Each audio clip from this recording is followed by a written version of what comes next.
fight ain't over yet. My man. Hey yo, what's going on everybody? It's KeemStream here and I am bringing you the Justice League review for you today. So let's just dive on in.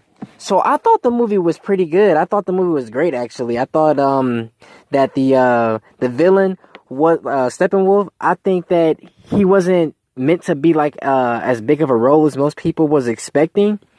But he wasn't necessarily as bad as most people would, make it seem to be either. Because me personally, if I had to score Steppenwolf as a villain from a 1 to 10 rating, I would give him about a 6.7.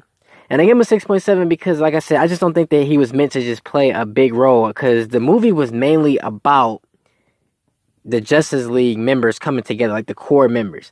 And that, to me, was just the most significant thing about the movie, was just the character dynamics and interactions with each character. Now, going forward, this makes me much more excited to see what's going on in the future for the movies, the movie franchise, the DC films, because, now you're not going to get another movie until, next year, around December-ish, around this time next year, with the Aquaman movie coming out. So that's just like, to me, I'm a huge DC fan, so I'm like, wow, I don't want to wait that long for another movie, but hopefully it goes by quickly, and it's very possible because time goes fast. So diving into some spoiler alert for you guys out there who haven't seen the movie. You'd be surprised at the people who haven't seen the movie yet.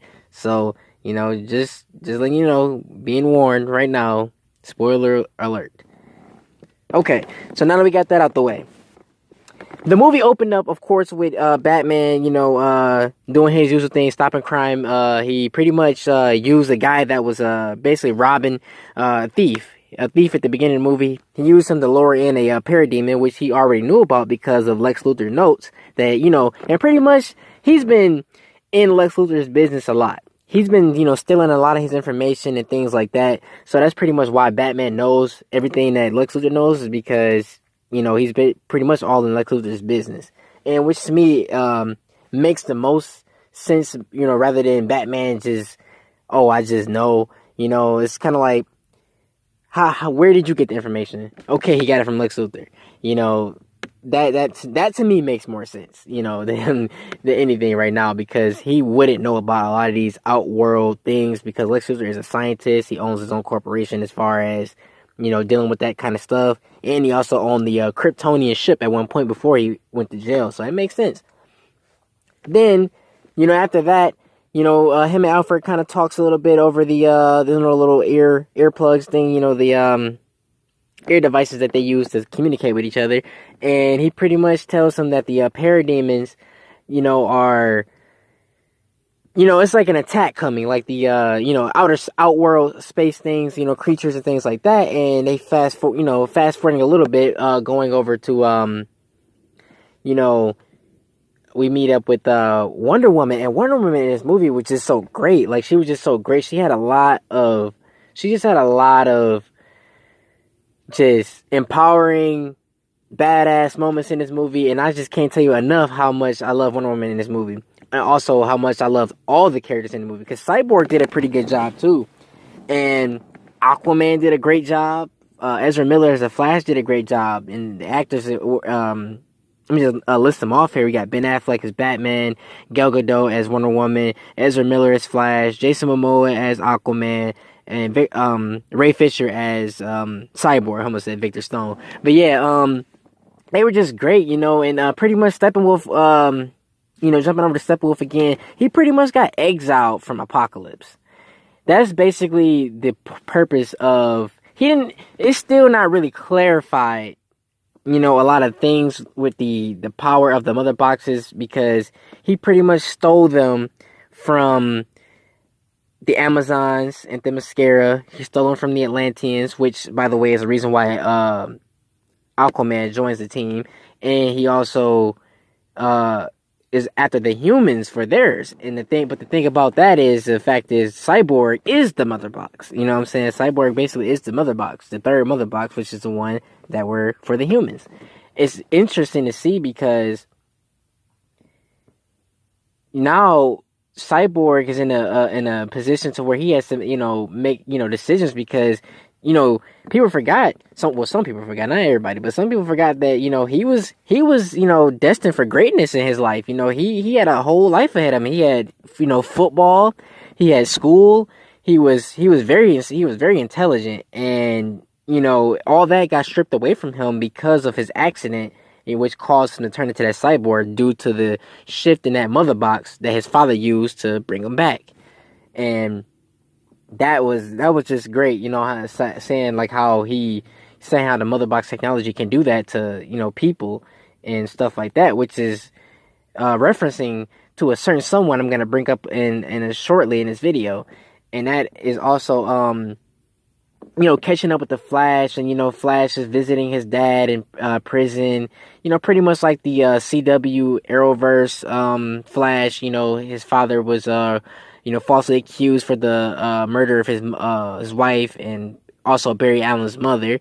And so that was good to see too. And Flash is fast in this movie. He enters the Speed Force a couple times in this movie, but the way he uses his powers, I mean, he truthfully is the fastest man alive. I mean, just saying. I mean, of course he hasn't been the Flash in the movies that long, but I mean, man, he's amazing. He's an amazing character, and I love the dynamics of all of these characters too, because they all have to put aside their egos, they have to put aside their personal lives and come together and say, hey, okay, we're gonna become this League of Heroes and stop this Steppenwolf from coming in and changing our planet to Apocalypse. Because that's basically what he's doing. He's trying to change Earth into Apocalypse because he feels as though that he's the rightful, he has a rightful spot as a leader of his own world. And he was exiled because the first time he actually came to Earth, he lost to the old gods and the old heroes and old warriors of planet Earth.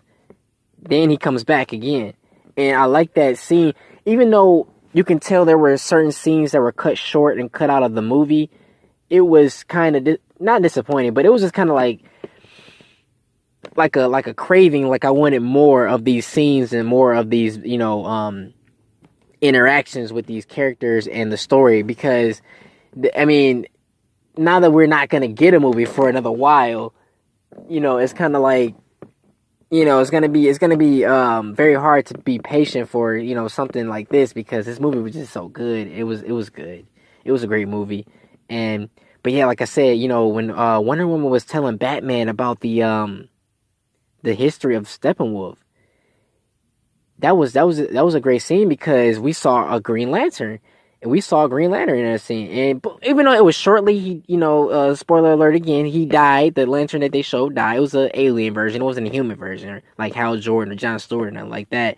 It was a alien version of the Lantern.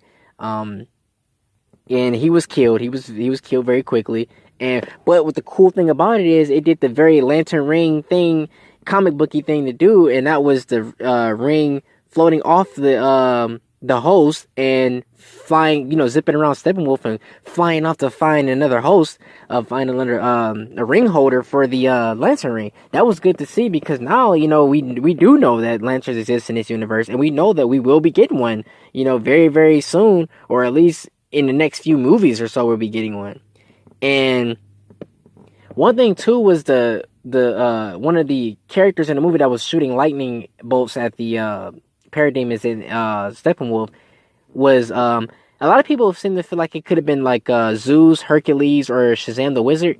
But what people got to realize is Shazam the Wizard, first he wouldn't really have had a, I'm not gonna say had a reason to be there. I'm not gonna say that, because he probably would have been there. But one thing about Shazam the Wizard is Shazam the Wizard didn't look like that. He was more like long haired, and he had many different variations. That was definitely more of like a Zeus character or a Hercules character, something like that.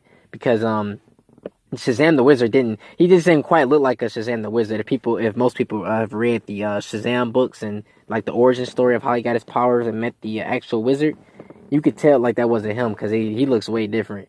And not saying that they couldn't change it for the movies, but it's highly unlikely they would show that. And I'm pretty sure they will reference something more to that down the line about the in the actual like Black Adam and Shazam movie. I don't think they would do that in the Justice League. Trying to do all of that because then it'd been like way too confusing and stuff like that. But yeah, but I like the scene and also how Cyborg at first had to cope with himself and pretty much accept the fact that his life is different now and he's become this half man, half machine character. And he was just great. He was. And back to this certain somebody I was going to mention in this video, and that is Superman. The way they bring Superman back. Now let me dive on into that one for you real quick. They pretty much when like after, of course, they had their first bout with Steppenwolf, and that's when Victor Stone, aka Cyborg, finds out that his father has been kidnapped by Steppenwolf.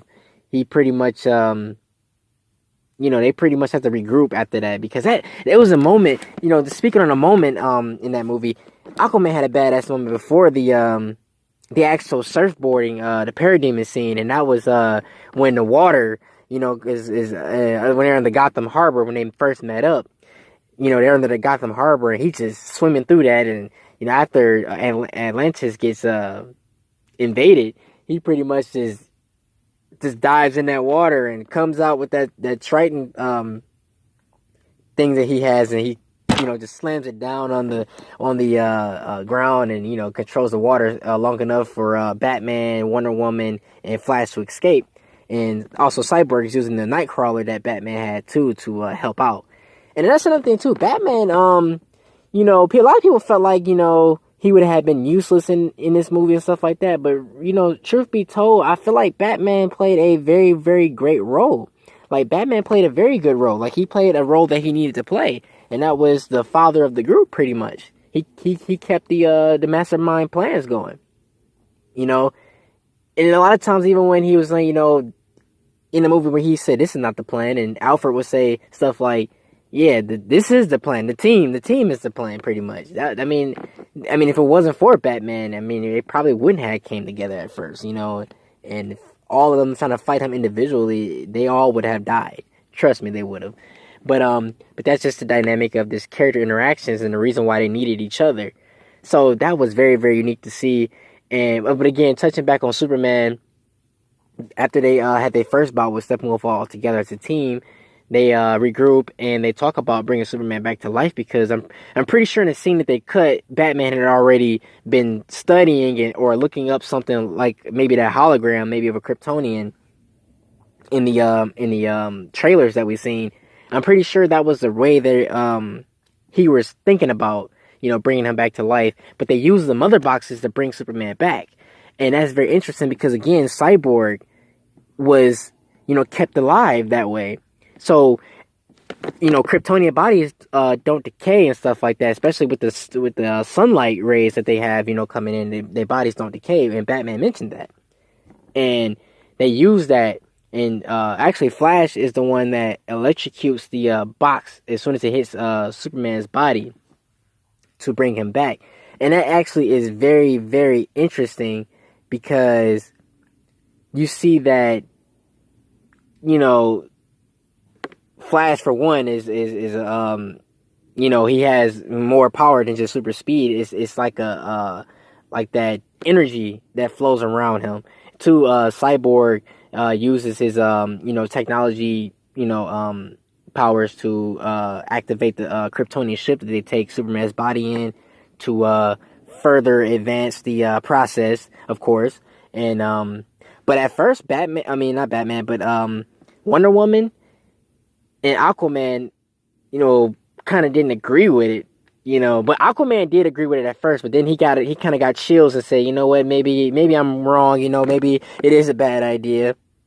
And Flash is just pretty much like a Pet Cemetery reference he throws in there, and that was very clever for a joke and stuff like that. That was it may be cheesy to most people, but I thought that was actually pretty funny myself.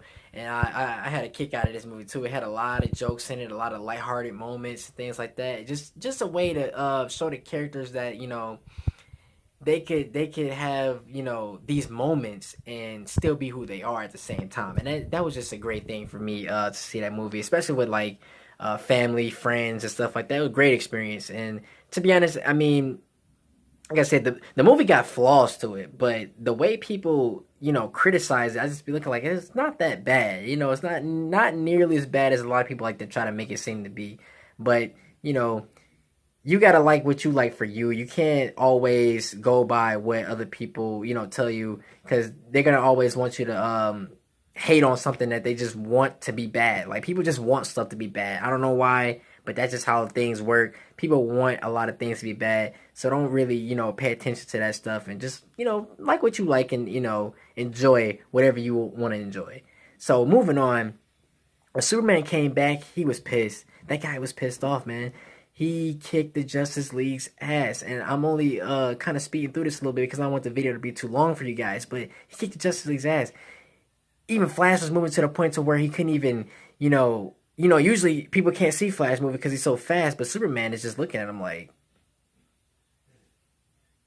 I'm like, whoa, like, you know, like that was crazy.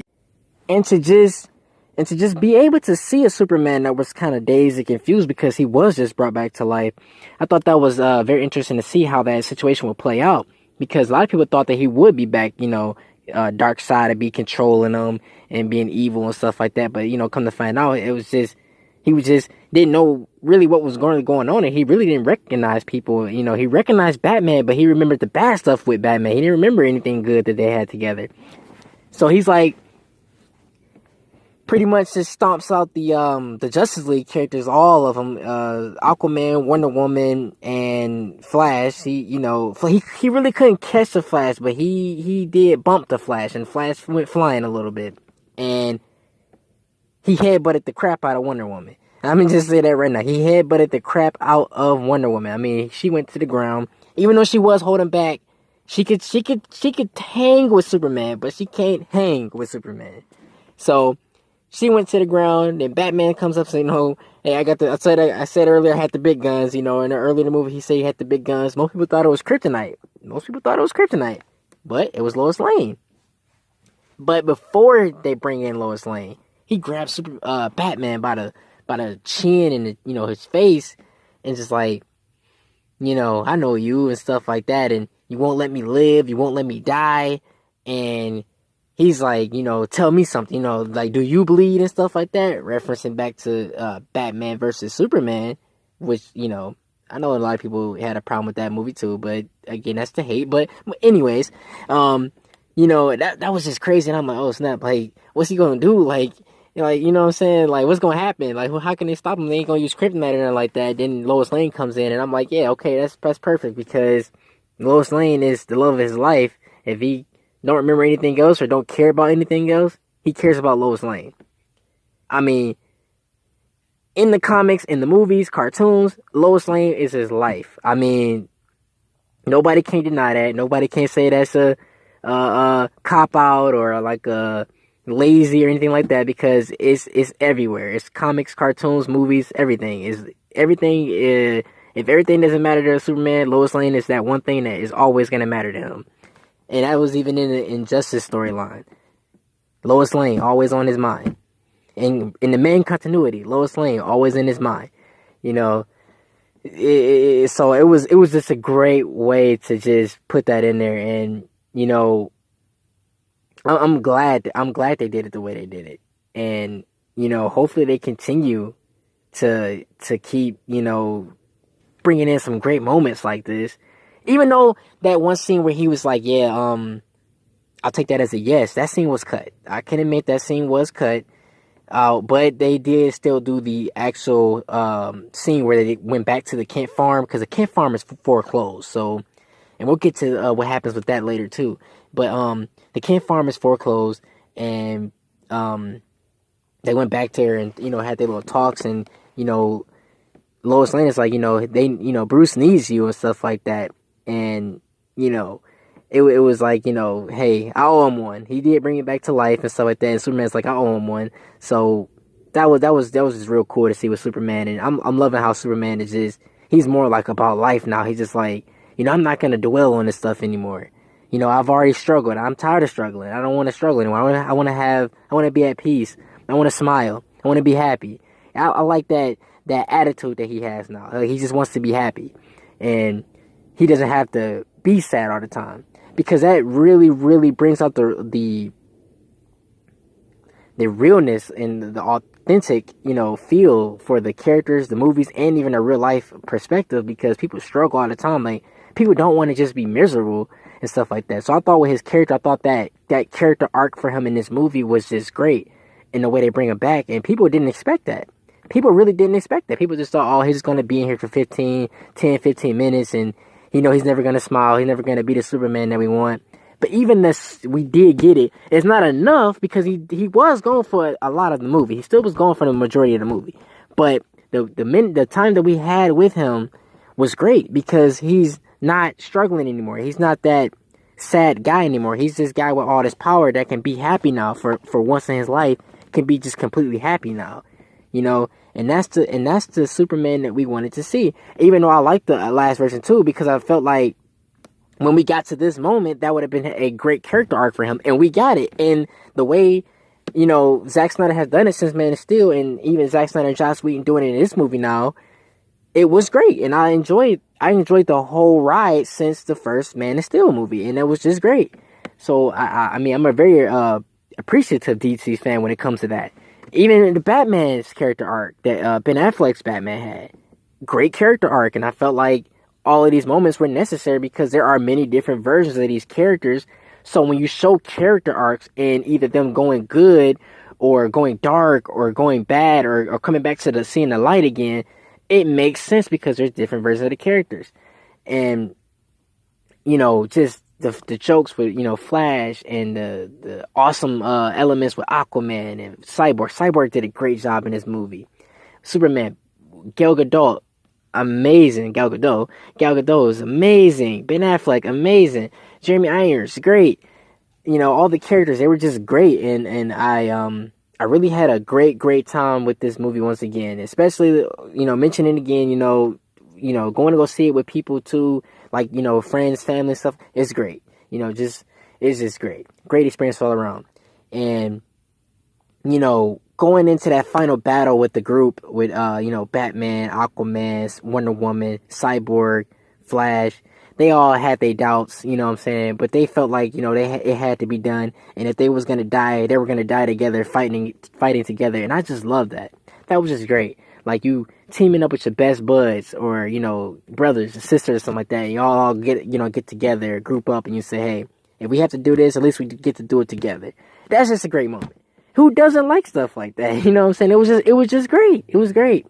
And, you know, it was crazy, because I didn't expect the movie to be the way it turned out.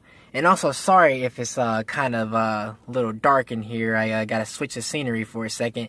And but yeah, like, the way this movie played out, it was a lot different than what I expected. And again, you know, with Steppenwolf, he wasn't a big, you know, contributor to the story, but it just made sense because of what it did for the team. Not necessarily what it did for the villains and the story of what the villains were trying to do, but for what it did for the team. And that's bringing them together and realizing and say, hey, there's a lot of things out there that we all can't face alone, and we have to come in and, you know, do this together, do it as a team. And I thought that was just a great way to bring them together. Now, I can't say if I haven't mentioned it already, I'm gonna say it again. I can't wait to see what they do next. I mean, DC is on a course correction you know, journey right now, and they have a lot of potential with what they can do in the future.